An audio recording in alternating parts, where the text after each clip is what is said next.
Hi, this is Aros Crystos, and we are here in beautiful Oxnard, Southern California, and we're talking to Carole Dean with the foundation From the Heart. Yes. And so, where did you get that idea to call your foundation From the Heart?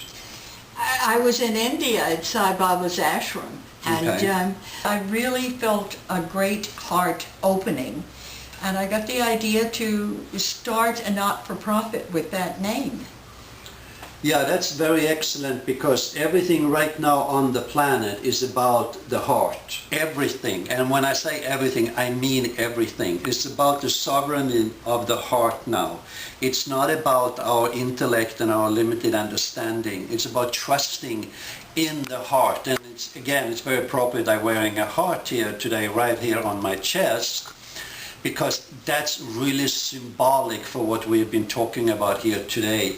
And so your foundation, Carole, is to promote for people to create out of that space. Yes, create films that are unique and make a contribution to society. When you say make a contribution to society, what do you really mean with that? Well, not the Terminator, please. I want a film that will bring a little-known information to light, that good stories about people who've lived simple but incredibly brilliant lives that we can all learn Like from. yourself. Oh, well, thank you. Well, I mean, we all know that you're a pioneer in the film world, and you had an extraordinary, exciting, and very inspiring life. So I think it's very important that we acknowledge who you are and why this idea came to you, because you were open to receive this information about the importance of the heart. So again, we cannot minimize that in any way, shape or form, right? Right. It's a very true thing that when you are functioning from the heart, when you speak from the heart, you really engage with people, because I believe that that is our creative center is in the heart. Mm-hmm. And this is where filmmakers need to work from, is the heart chakra. Absolutely, absolutely. And also when we operate or create from the heart, yes, we tune into the elements, we tune into Mother Earth and all the different places within Mother Earth that can be of tremendous assistance to us. So Mother Earth, in short, starts speaking to us in a very clear terminology. She will answer questions. So, for example, if you wonder, I'm going to do this documentary, when is the good time to go there, weather-wise or maybe politically-wise, or if you're going to certain places that are a little unstable, when you're working from the heart, Mother Earth will communicate when and how is the best time. Many producers would love to hear that, Aros. That's always the critical part when you are making a film of any kind, is when can I shoot outside? What day this week is going to be the best? Right. So one of the informations here that are really, really vital for filmmakers, again, is to take Mother Earth into the equation. Because think about it, if you're going to go and make a documentary, well, you're on the planet, right? And everything you do has to do with the planet, right? So it's kind of silly not to invite her to be part of the filmmaking. Absolutely, but I've never thought of that before. So you invite her in a very conscious way. How would you do that?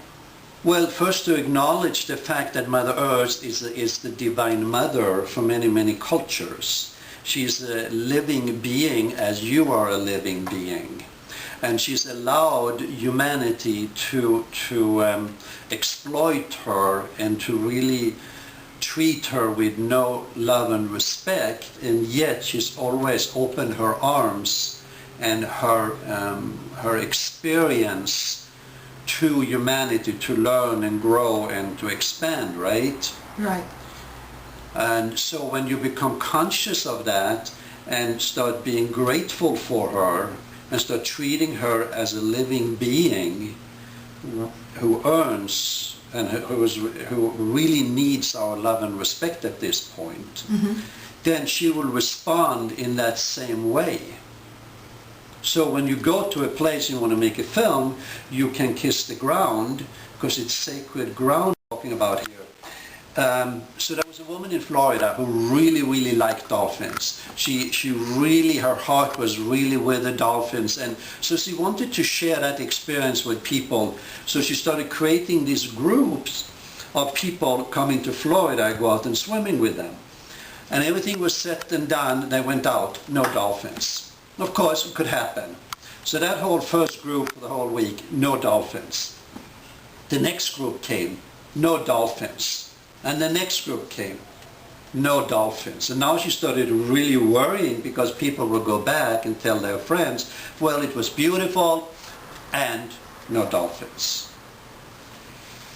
So she was with this other group out on the ocean, and she really started feeling this anxiety and worrying, because she couldn't understand. I love dolphins. I just want to share their love with people. Why? Where are they?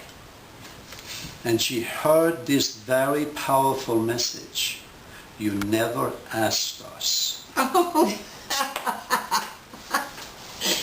In that moment, she recognized that, and she felt remorse. Suddenly, there were hundreds of dolphins around the boat. How lovely.